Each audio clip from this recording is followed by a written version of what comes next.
Howdy folks, Rudrose here, and we have some new card reveals for Archazia Island that I wanted to go over today, since we've got a new set coming out, quite exciting, and some fun news. So it should be, unless something comes up that changes it, I should have the video out for the cards that are beating you for Amber Steel this coming Wednesday in 2 days, and my very first Disney Lorcana spoiler coming out this Monday, February 17th, which is also my birthday, and should be out about 1 p.m. Central Time.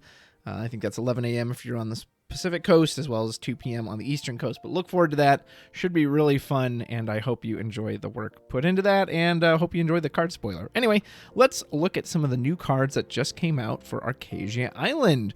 We do have new Dual Ink cards. So along with showing us some new card reveals, they did officially talk about Dual Ink cards, and pretty much as I suspected, it is what we thought it would be. So Dual Ink cards belong to 2 inks and have characteristics from both of them. To include them in your deck, you must be playing these 2 colors, those 2 colors. So this card has to go in Amber Steel, this card has to go in Amber Amethyst, so they are locked to the colors that they are in. So let's take a look at some of the new cards. First, we have Bolt, 5 cost, 3/5, can shift 3. We do see another Bolt there, so we'll see how many shift targets we get. Maybe it'll be just the one below. We'll get to that when we get to that. Anyway, whenever you ready this character, gain a lore for each other undamaged character you have in play. Pretty strong, and then has another effect. He can just exert himself to banish chosen illusion character. That's kind of nice. So not only does he just immediately deal with illusions, but he can essentially purposely exert himself, which he could do anyway to quest. So it's not like that had to be on there, so he could exert himself. This seems pretty solid if you're doing the Dwarven Mine aggro deck. Yeah, it just seems very good, especially if you shift him on 3, you immediately quest for 2, and then when he readies, even if he just gains, I mean, even if he just gets it for himself, gaining 1 lore, could you imagine if you ready and you've got 2 other characters without damage and you gain 3 lore, it becomes a Flynn Rider at the start of his turn? Yeah, Bolt seems very good in a very aggressive deck. And I imagine this might be like a Robin Hood type card that I think he's going to feel quite strong, maybe even oppressive when you shift him on 3. But if you have to naturally play him on 5 and then wait a whole turn, I think he's going to feel a lot weaker. Jafar, 3 costs, plays character. Any character gains Challenger 2 this turn. His stats aren't great. A lot of 2 costs have a 3/2 stat line, so he's a bit understated for being a 3. But he does quest for 2. That's not bad, and he's kind of like a crab, essentially. He's like a crab in steel for 1 less, and obviously doesn't have the crab leaving, so a crab that's a little easier to deal with and quest for 2, yeah, that seems fine. He doesn't like speak to me as something crazy, maybe if there's a good shift target for him, but the 2 lore potentially makes him quite strong. Crab that quest for 2 lore doesn't seem terrible. Giant Cobra, I think this is one of the strongest ones we've seen for the dual inks. So he is an illusion, so he has the new vanish keyword, which means if he's targeted with any action, regardless of what it does, he'll instantly disappear. But beyond that, a 4/4 for 3 is very good. Luckily, it still dies to Fox, but of course you can run it in the same decks with Fox. And then when you play this character, you may choose and discard a card to gain 2 lore. That's really solid. Anything that cheeses lore has always proven to be good in this game, so I absolutely think you'll see this in purple-gray decks. Raja, it's an illusion, so it's basically a snake. That's all I can see when I see it, is that it's a 2 cost 3/3, so it has the stats of a snake, just without the bounce effect, plus it can be banished more easily due to the vanish action. So if snake didn't exist, this is actually a pretty strong card to put on turn 2.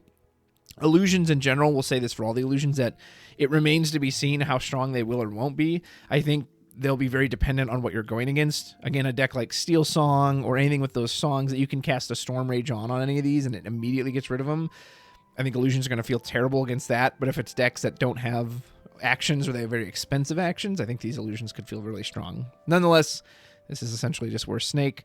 Kuzco, man, I was very disappointed when I saw this. I was very excited at being purple and green because that's the deck my girlfriend runs. And so I thought, well, oh, cool. But so 4 cost, 2/2 stats, a terrible stat line, and it's uninkable. It's our first uninkable of these. Evasive is fine. At the start of your turn, choose 1. Each player draws a card. Each player chooses and discards a card. So for this to be playable or good, keep in mind, this is the same slot as Genie and Rabbit in this purple-green deck. Both those cards draw immediately on entry. Genie has more health, so it doesn't get banished by a lot of the steel removal right away. And he's evasive. Like, it's just weird how similar this card is to those cards. Here's what he needed to read. So if you keep everything the same, it needed to just say at the start of your turn, choose one. You draw a card, your opponent discards. Now, it's a weaker genie or rabbit immediately, right? It doesn't do anything immediately like those cards do. But if it sticks around, like a little totem, it gets you more value in the long run. If this card stays on the board for 3 turns, you would draw 3 cards. You make your opponent discard 3. That would be huge. I still don't know if you would even play that with how good Genie and Rabbit are, but there would at least be incentive there. Hey, if you invest in this, if you have a way to protect it, this card will more than pay off, unlike those other two. It'll give you more value in the long run. But because it gives your opponent value, or it equally hurts you, I just don't get it. Like, technically you could play around the discard because, like, let's say if you have no cards in hand, so at the start of your turn, before you hit your draw step, you can say you each discard, and you don't have to because you don't have anything in hand. But if you have no cards in hand in purple-green, you're probably not doing great anyway. So, like, I think they had the right idea. It just needed to be a one-sided effect for this. Unfortunately, I think it's unplayable in its current state. Mufasa is a cool art. I love this art, and it's a big body, but it just, I don't know. It's just a big body. In these colors, this deck tends to stay low to the ground anyway, so I don't know if you'll want that. Granted, as with any of these shift targets, if there's a great shift target to go on to, it's usually worth it. Like on 5, a 5/7 that can trade with a Maui Shark actually will live against a Maui Shark because it has resist +1 and it's evasive. So, like, as a Maui Shark counter specifically, maybe that's good, but again, only if you can shift. If you gotta wait till 7 to just plop this down, I don't think so. So we'll see. Maybe it can come up as a shark counter. Mad Hatter, 6 cost, 3/5, green and red. Quest for 2. Whenever a damaged character challenges another character, you may draw a card.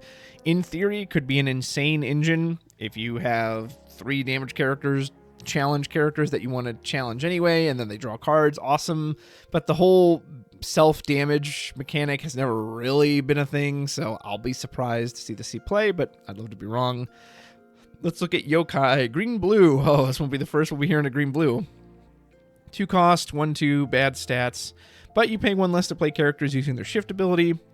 Little engine piece. I mean, maybe, again, the only deck that was really ever built around shift was the Bucky deck. So I don't know if one has really come up since then that, like, is really built around the shift mechanic. It is in the same color as Morph.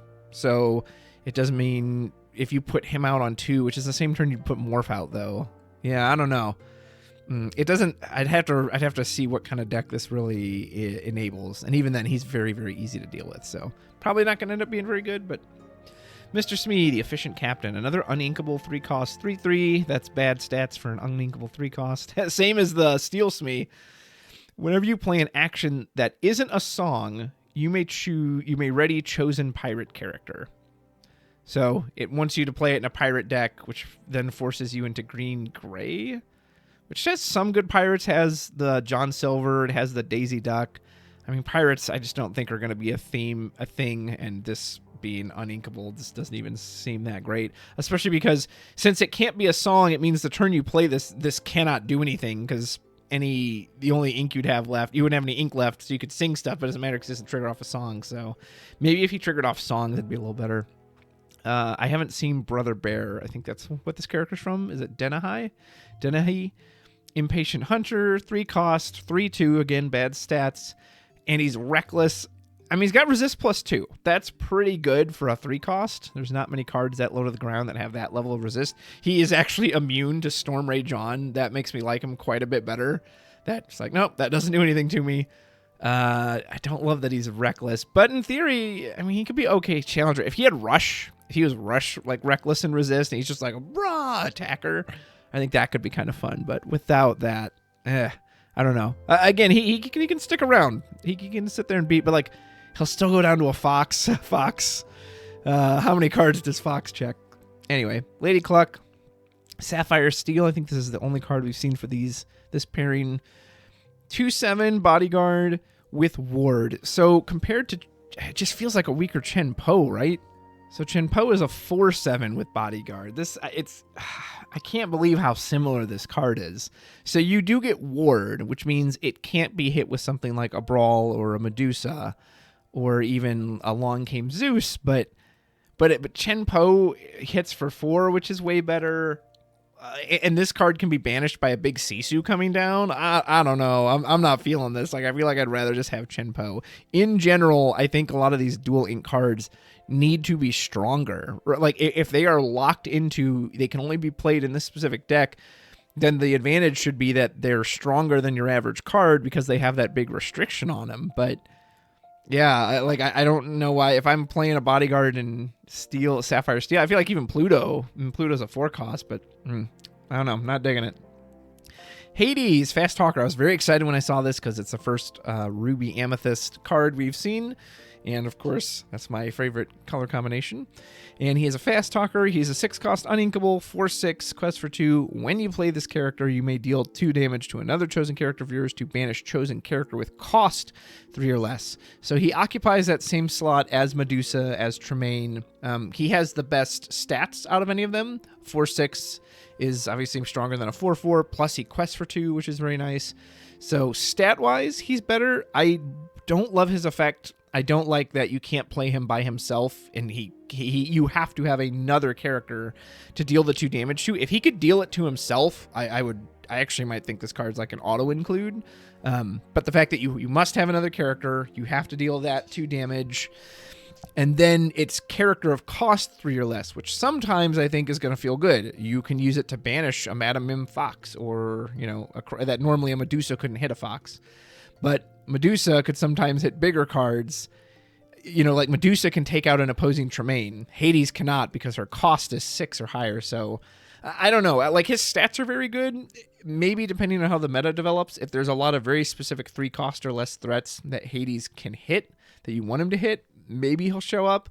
But currently, to me, he reads as a more inconsistent Tremaine or Medusa. So I don't see him replacing those cards, but there is a possibility. I think this one does at least have potential based off of just high stats. Then we have Restoring the Heart, straight action in yellow-blue, which just doesn't see a lot of play. Heal something, or a location. That's kind of nice. I love that it heals a location. Draw a card. Yeah, that's fine.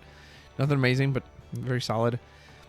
Perla, evasive, 3/2. Again with this 3/3/2 stat line. Support. I guess yellow has had support. At first I was like, wait, support, isn't that a blue effect? Yeah, I mean, I guess that's fine. Quest. So you won't be able to do this till turn 4? I don't know.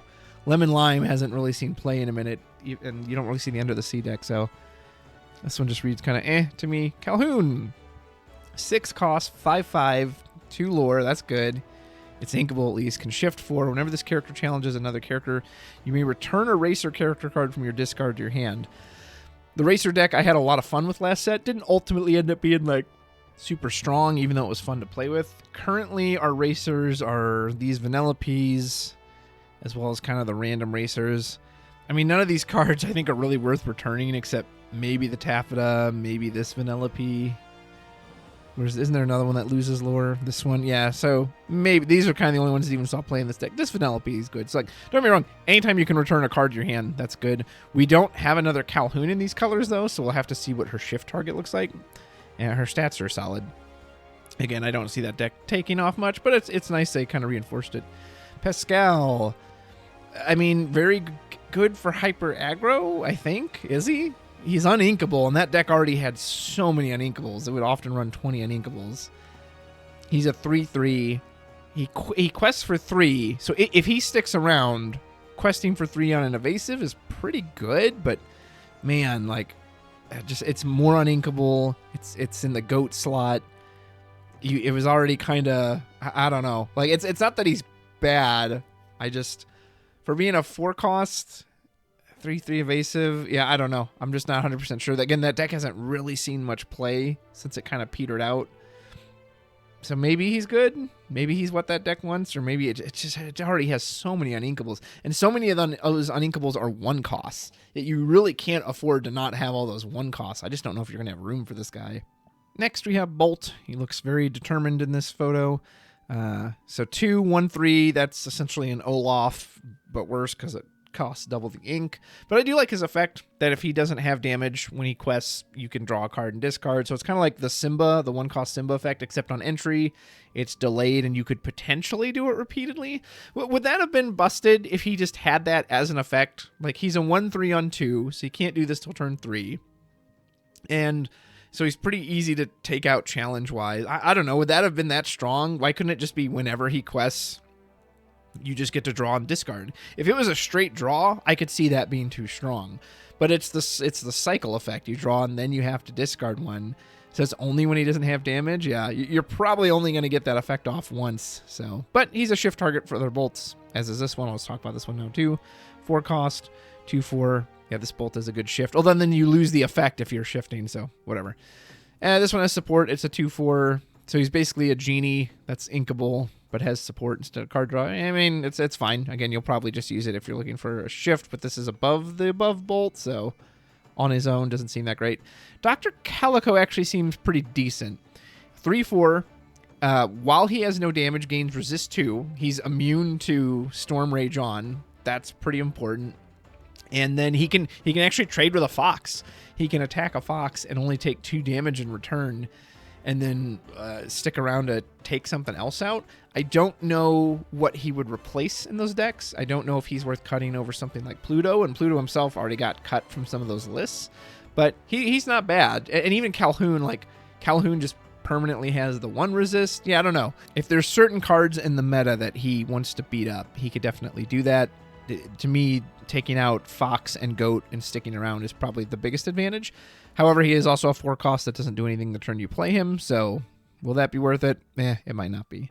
Mittens, 5 cost, uninkable, 4/5. Bodyguard, I feel like we don't see that text as much these days. Once during your turn, whenever a card is put into your inkwell, your other characters with Bodyguard get +1 lore. Man, back in set 1, I had this Bodyguard deck built with the Musketeer's Tabard, and you drew cards for all the Bodyguards. I would love to see a deck like that come to fruition again, and it's got cards like the Mickey Mouse that reward you for having Bodyguards. We've never seen like a full deck come out of that. So this is kind of pushing it again too. It's cool that it's a repeated effect. If this guy can stick around, he can continually buff up all your Bodyguards, right? So I like that. Is that going to be competitively viable? Probably not. Kind of a fun card, though. Edgar Balthazar. I didn't even know that was his last name. I knew Edgar was his first name. It's been a minute since I've seen Aristocats. So if you ever thought, you know what, I would absolutely love to have a Maui that didn't have Rush, then Edgar is the card for you. Next we have He's a Tramp. And 1 cost. It's a song. Chosen characters get +1 attack this turn for each character you have in play. So if you have 2, essentially you'll get something +2 more. Kind of weird and Emerald. If it drew a card too, maybe that'd be too strong. I just think it'd be a cantrip, but like on its own, I don't see that seeing much play.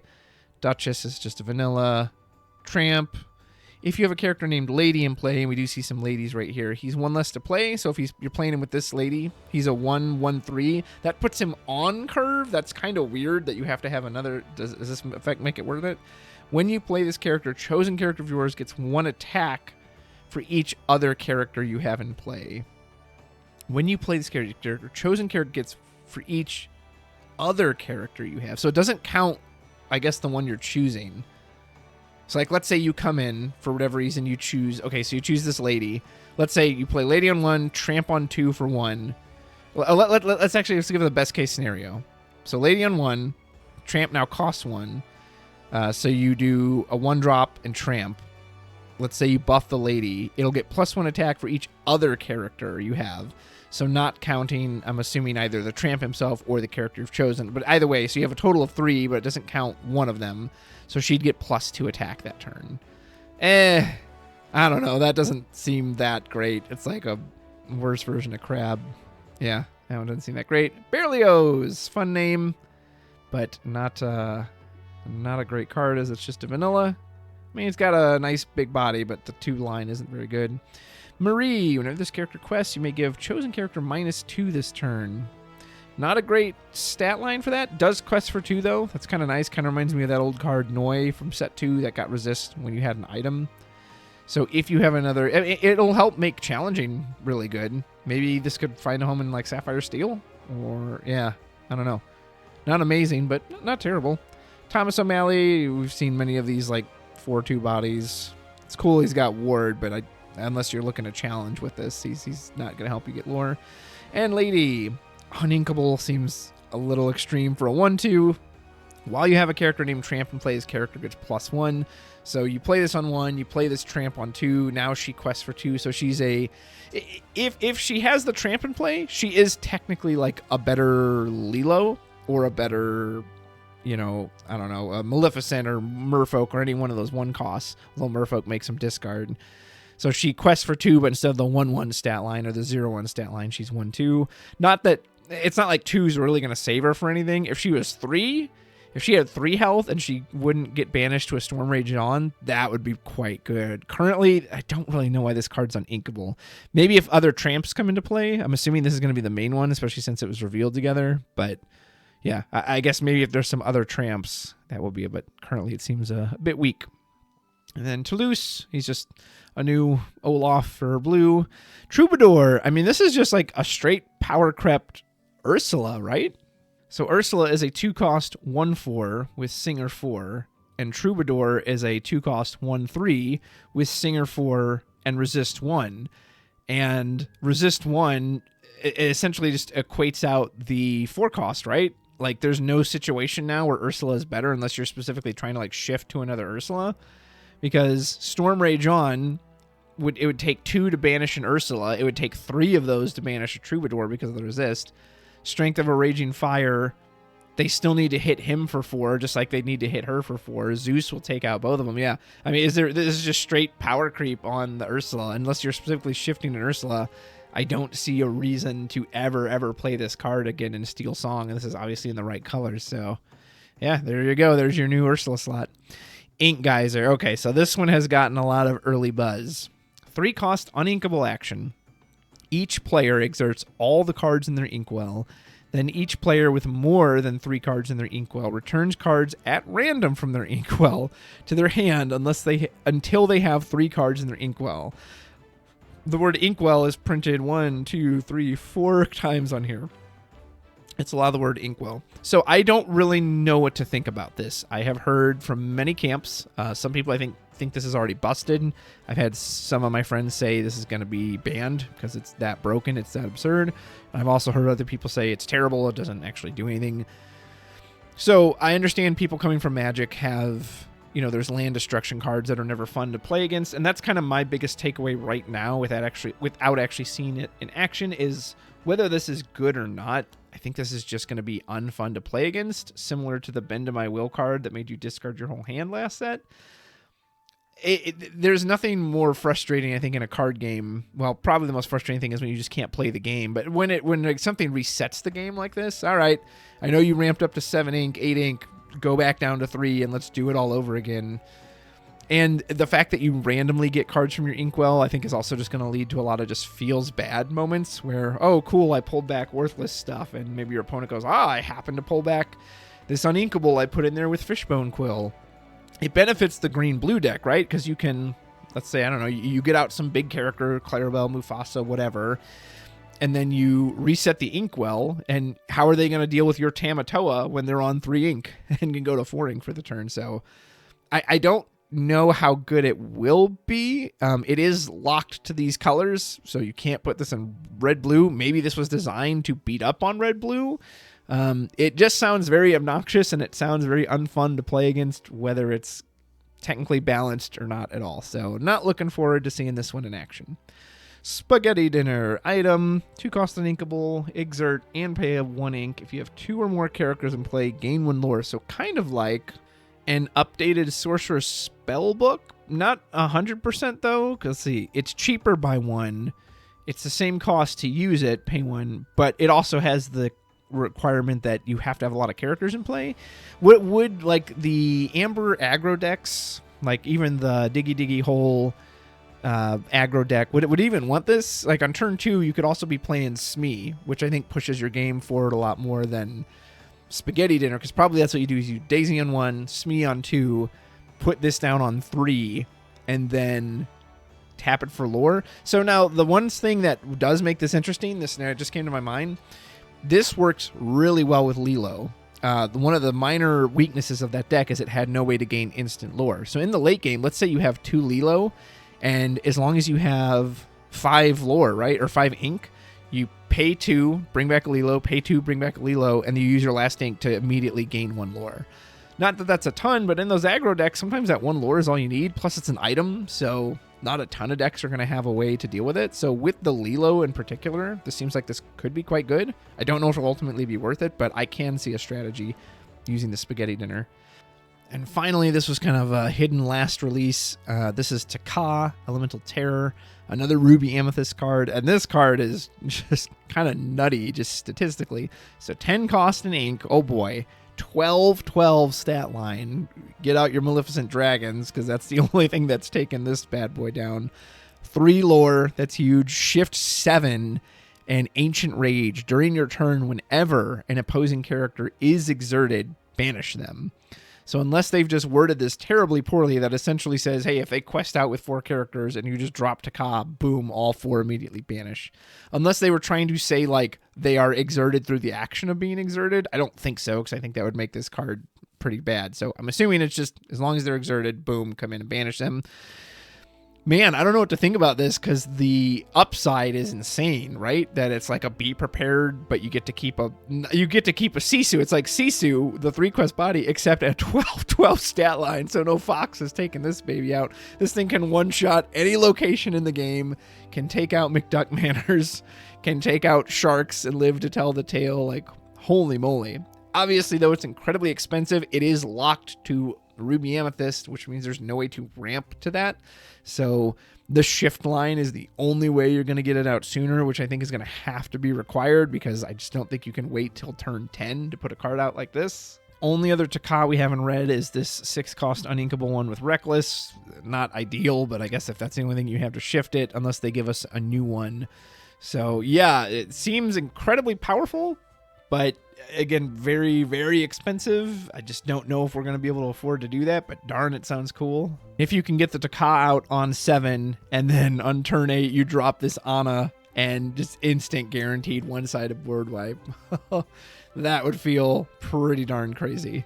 Those are the cards. Let me know what you think. Look forward to that spoiler coming out 1 week from today on Monday, and look forward to another video coming out on Wednesday. Don't forget to like and subscribe if you haven't already. It really does help the channel out with the YouTube algorithm and makes a huge difference to me. Feel free to comment below. I absolutely love reading your comments. What's your favorite card that got revealed so far? Least favorite?